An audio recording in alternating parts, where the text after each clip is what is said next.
Today we're going to show you how we make a waterfall for this small pond. But for now you can just see the function of it. We've got the 2100 gallon per hour pump pumping out of this box and back into the pond, much like it would if this pipe ran around to a waterfall. And you can see that the flow of water into this box is just perfect to keep the water moving towards the box and then allowing us to skim off any of the leaves or debris that's floating on top of the water. I've got these rocks in the front because we have about 15 fish just 15 goldfish in the pond, and they get curious about where this water's going, and they'll swim in the box if they can. So I basically built a bit of an obstruction there that keeps them out of the skim filter, and yet the leaves and debris can still pass through there pretty easily. And so basically there's just a few parts you need to get started. We've already built the filter box and put it in, and it also has a 2100 gallon per hour pond pump in there, and that's really critical. It can be in the pond or it can be in a skim filter box like this. You have to get your water from somewhere and basically create a loop.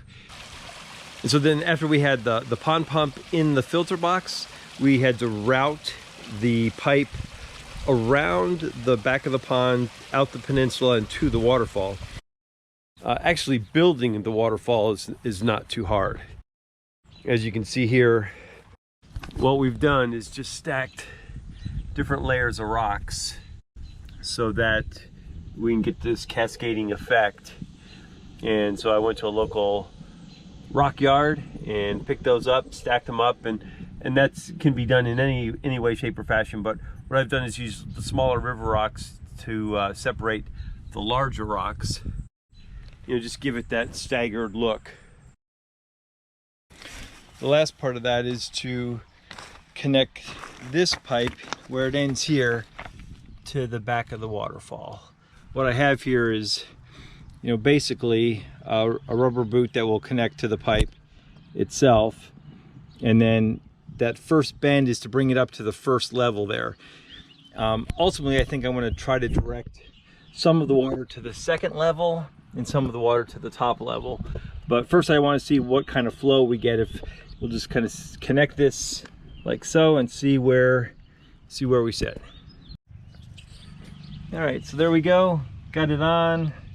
That bottom piece is going under the second level onto that first rock right there. About half that pipe is visible. So what I expect is some of this water will hit the top of this and go under here, and some will go on top of this. And I have no idea how much power there's going to be in this. So we're just going to give it a shot and then kind of dial it from there. All right, so we'll plug this in and see what we get.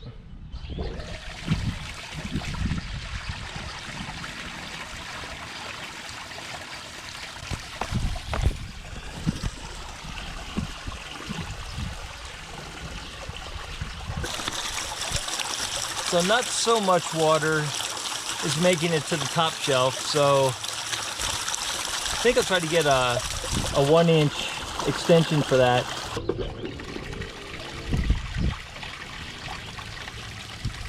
Interesting.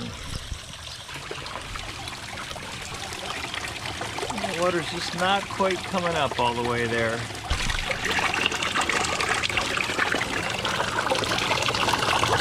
All right, so I can put my hand in front of the bottom, the water coming out of that bottom there, and close part of it off, and that'll raise that up, which is really what I was looking for. All right, so what we did, ultimately what turned out to work, was to remove all those white fittings and just leave us with a straight pipe. After the elbow, the pipe just goes straight up and shoots water straight up and over into all those shelves there. And so positioning that pipe just the right way gets water on all three levels. Once you got the pipe working and everything is running as expected, what we did is went ahead and covered the rocks. And the last step in our project then is to go ahead and cover this filter box with rocks as well. Last step is landscaping around the pond. Get the look that you want for its final look, and that's it. Doesn't take too long to actually do. The steps are rather simple. It's just a matter of designing it the way you want it to look. The job anybody could do. You just have, if you're willing to get your hands dirty a little bit, it's a pretty simple task. and the end result is really pretty cool. We use these products, and we'll have a link in the description below. Summertime, we spend a lot of time fighting algae growth, and so you got to keep on it with this pond cleaner. And then we put a little bit of blue dye in the pond. You have to be really careful if you're going to put dye in your pond. I made a little bit of a mistake, as you can see right there, and got blue dye all over my hands. It's non-toxic, but it does stain, and it took a while to get out. There you can see we put it in there. Now we're going to turn on the pond pump and get it all mixed in.